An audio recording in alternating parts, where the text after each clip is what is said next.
سے یعنی غیر اللہ کی مدد کی آیتیں جب آتی ہیں تو پھر یوں ٹرن لے لیا جاتا ہے۔ کب مدد تو مانگی جا سکتی تھی ان ہستیوں سے، لیکن مدد تب مانگی جائے جب وہ سامنے موجود ہو۔ اگر وہ سامنے موجود نہیں ہے تو اس سے مدد نہیں لی جا سکتی۔ یعنی اس کو پھر ایک اور کیٹیگری کر دی کہ مدد مانگی جا سکتی ہے، ما تحت الاسباب تو مانگ سکتے ہیں، لیکن ما فوق الاسباب مدد مانگنا جائز نہیں ہے۔ چلیے بھائی خدا کا شکر ہے 50% تو آپ جعلی مدد کے قائل ہو گئے ہیں، 50% میں اور کر لوں گا، 50% بھی آپ آ گئے۔ آپ نے کہا کہ اگر کوئی سامنے موجود ہو تو اس سے مدد لینا ٹھیک ہے، لیکن اگر وہ سامنے نہیں ہو تو ٹھیک نہیں ہے۔ تو اس کا مطلب یہ کہ صرف یا اللہ مدد والی بات تو ختم ہو گئی۔ اب مدد کے لیے آپ نے ایک ٹرم لگائی کہ ما تحت الاسباب جائز ہے، ما فوق الاسباب جائز نہیں ہے۔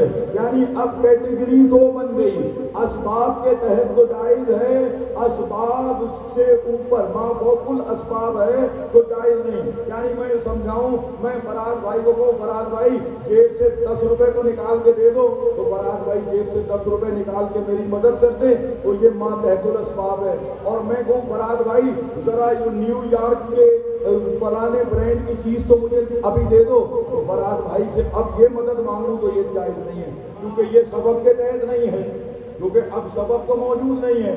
یعنی ان سے میں روٹی مانگ لوں، پانی مانگ لوں، کوئی ایسی چیز مانگوں جو اسباب کے تحت ہے تو جائز ہے، لیکن جو اسباب کے تحت نہیں ہے وہ مدد جائز نہیں ہے۔ اب یہ بات آ گئی ہے۔ یعنی اب پہلا میرا سوال یہ ہے کہ ایاک نعبد و ایاک نستعین کی آیت میں یہ تخصیص کہاں لکھی ہوئی ہے کہ ما تحت الاسباب جائز ہے اور ما فوق الاسباب جائز نہیں ہے؟ دوسری سوال میرا یہ ہے کہ رسول اللہ نے یہ تقسیم کس حدیث میں کی ہے، اس حدیث کا حوالہ دو۔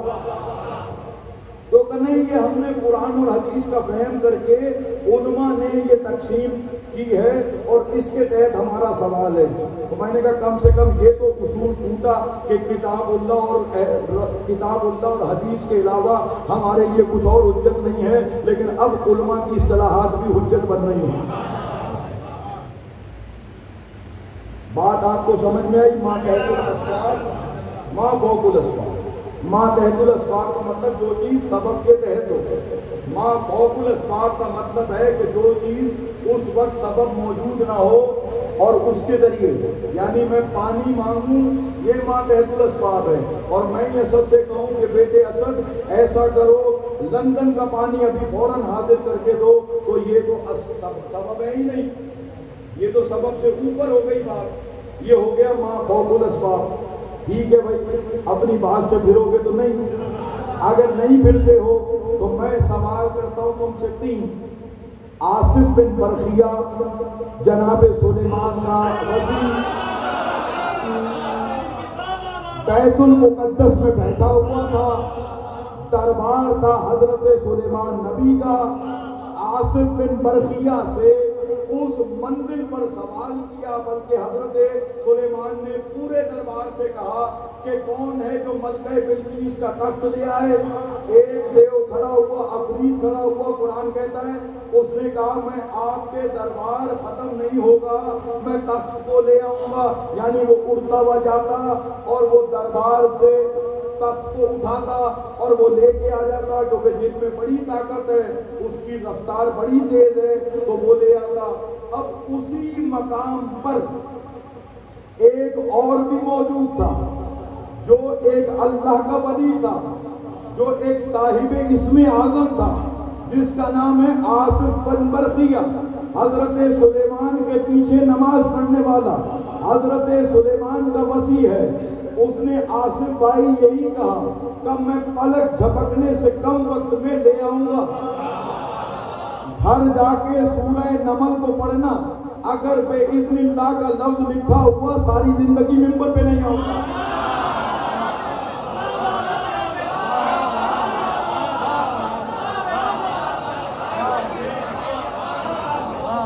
اس نے یہ کہا ہی نہیں اللہ کے اذن سے لاؤ، اس نے کہا میں لے آؤں گا، میں لے کے آؤں گا۔ اور وہ چشمے زدن سے کم وقت میں، پلک جھپکنے سے کم وقت میں کہا لے آؤ، کہا لے آیا۔ اب میں سوال کرتا ہوں یہ ماں فوق الاسباب ہے یا ماں تحت الاسباب ہے؟ دربار سے کوئی روٹی لا کے تو نہیں دی ہے، کوئی پانی تو نہیں پیش کیا، 1500 میل دور کے تخت کو اذن اللہ کہے بغیر وہ فوراً لے آیا۔ یہ اللہ نے اس کو ایک قوت دی تھی، یہ بھی حقیقت میں پروردگار عالم کی قوت کے تحت ہی تھا، یہ اس کی ذاتی قوت نہیں تھی۔ اور یہی ہمارا عقیدہ ہے، یہی ہمارا ایمان ہے کہ ما فوق الاسباب کی ان ہستیوں نے مدد کی ہے۔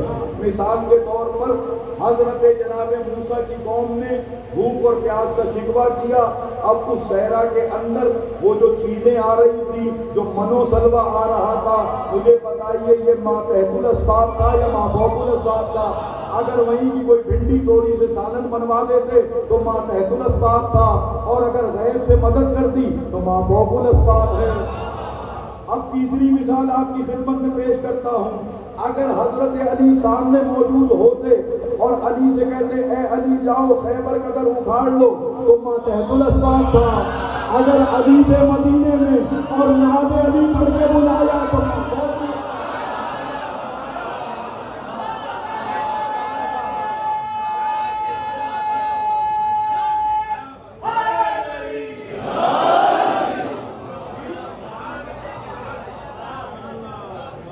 یا علی مدد کفر بھی ہو سکتا ہے، یا علی مدد شرک بھی ہو سکتا ہے، یا علی مدد عین ایمان بھی ہو سکتا ہے۔ سوال یہ ہے کہ آپ کس نیت سے کہہ رہے ہیں۔ اگر آپ اس نیت سے کہہ رہے ہیں کہ اللہ مدد نہیں کرتا، علی مدد کرتے ہیں، تو معاف کیجئے گا آپ مشرک نہیں، آپ کافر ہیں۔ کیونکہ شرک تب ہوگا جب آپ پارٹنر بنائیں، کفر تب ہوگا جب اللہ کو بائے پاس کر کے کسی اور کو اللہ مان لیں۔ اگر کوئی اس نیت سے علی سے مدد مانگتا ہے تو وہ ہمارے عقیدے میں پکا ڈھکا کافر ہے، اس کے لیے رائی برابر بھی گنجائش ہے۔ دوسرا مدد مانگنا، اگر کوئی مدد مانگتا ہے اللہ سے مانگیں علی سے مانگیں، دونوں ہمارے پاس آپشن ہیں، چاہیں علی سے مانگ لیں چاہیں اللہ سے مانگ لیں۔ اگر کوئی ایسے مانگتا ہے آپشن سمجھ کے تو وہ مشرک ہے۔ اللہ اور علی کا کوئی تقابل نہیں ہے، اللہ خالق ہے، علی مخلوق ہے، اللہ معبود ہے، علی عابد ہے۔ اگر کوئی اللہ اور علی کو برابر سمجھ کے مانگتا ہے، ایک جیسی مدد دونوں کی سمجھتا ہے، تو وہ مشرک ہے، وہ شرک کر رہا ہے۔ اور تیسری مدد یہ ہے کہ آپ حضرت علی کو توسل اور وسیلہ سمجھ کے مدد طلب کرتے ہیں، یعنی پروردگار عالم نے علی کو مدد کا وسیلہ بنایا ہوا ہے۔ یہ ایک حقیقی مددگار اللہ کی ذات ہے، اللہ کی عطا کردہ قوت سے مولائے کائنات مدد کرتے ہیں۔